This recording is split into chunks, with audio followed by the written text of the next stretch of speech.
And we are now on after resting for a while. Ivan is ready to do the session 4, which is the forehand throw. And the client goal is to demonstrate the ability to execute a forehand throw consistently with control and accuracy, hitting the target with improved precision. And the outcome will be to demonstrate the ability to perform a forehand throw with proper technique and increase accuracy in disc golf. So, do you still need to rest, or you're ready with our 4th session? I'm ready. Ready? Okay. So now we are going to start with the warm-up exercise. Okay, we are going to start our warm-up exercise, which again starts with stationary jogging or brisk walking. And we'll do this for 1 minute.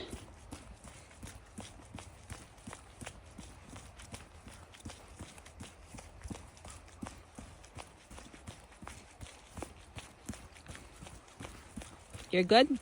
Yep. Okay.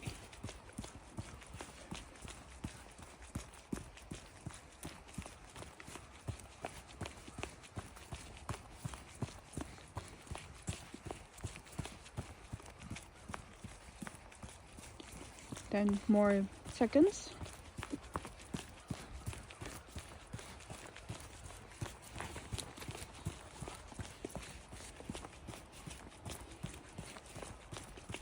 And okay, now we are going to do arm circles.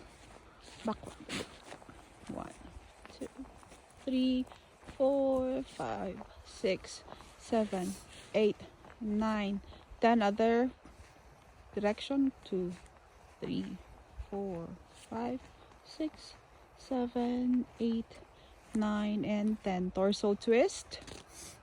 1, 2, 3, 4, 5, 6, 7, 8, 9, and 10. So leg swings. 1, 2, 3, 4, 5, 6, 7, 8, 9, and 10. Other side.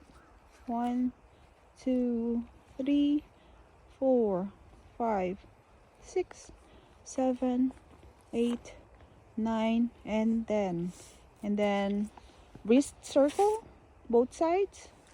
1, 2, 3, 4, 5, 6, 7, 8, 9, 10. Other direction. 1, 2, 3, 4, 5, 6, 7, 8, 9, 10. Shoulder rolls.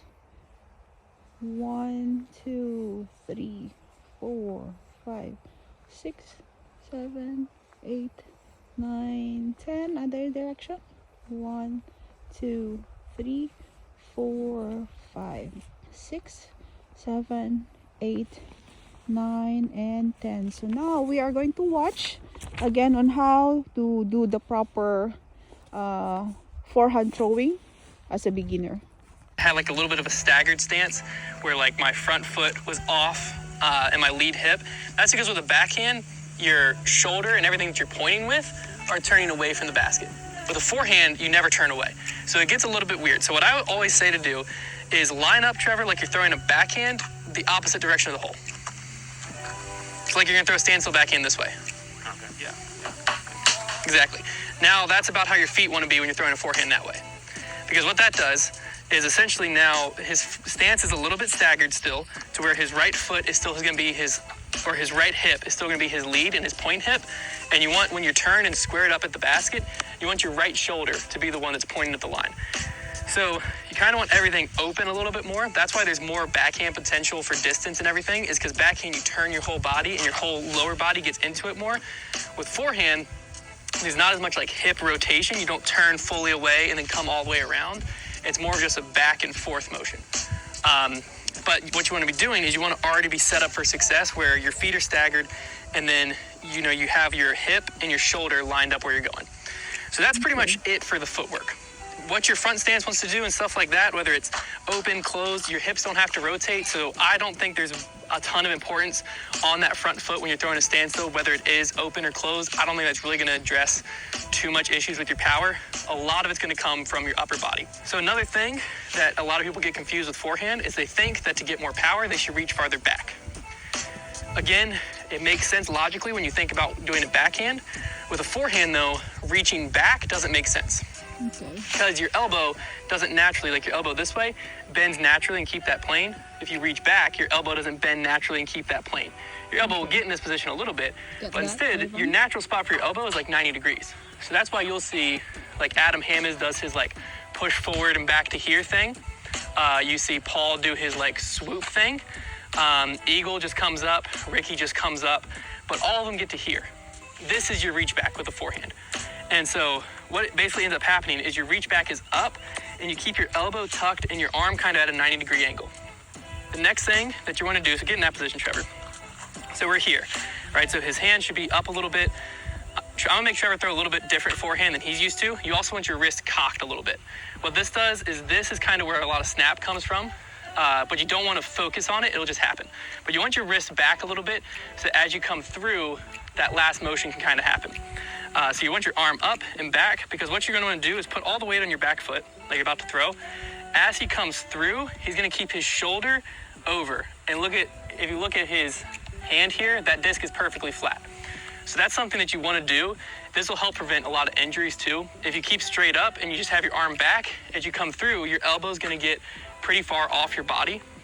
Whereas if you keep your arm up and you lean into it, your hand gets in that same position, but your elbow stays nice and close to your body. And what that does is it prevents a lot of injuries in this area. There's a lot that can go wrong here, and keeping your elbow close to your body, I don't understand all the science behind it. I just know that makes your body work a lot better and flow a lot smoother there. So your arm comes up, and then as he comes through, he's leaning over it more. And it starts with a weight transfer forward. So his weight was all on the back of his foot. He pushes forward, and that's what kind of starts his movement. Now, this is where the next mistake kind of comes through. Okay, Ivan, try your forearm. Just position yourself first. And then your hand like this. Right. Okay, one more try.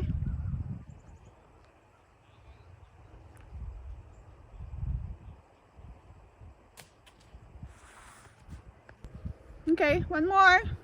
Position yourself. Your hand should be like this, up a bit. Bend, up a bit. Yes. Okay.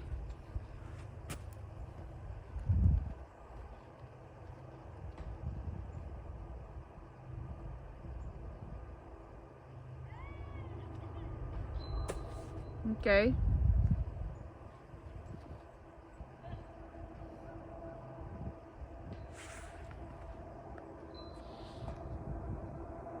There you go.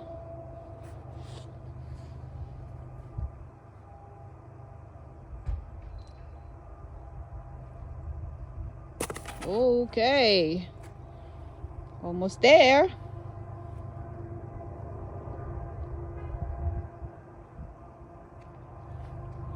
Whoops. Okay.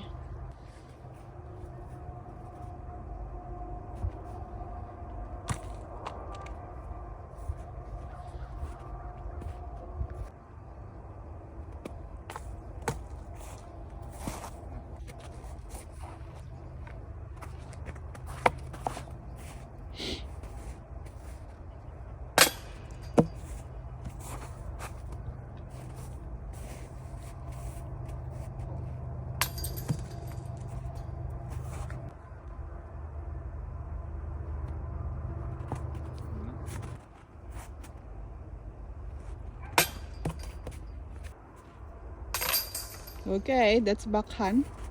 Forehand.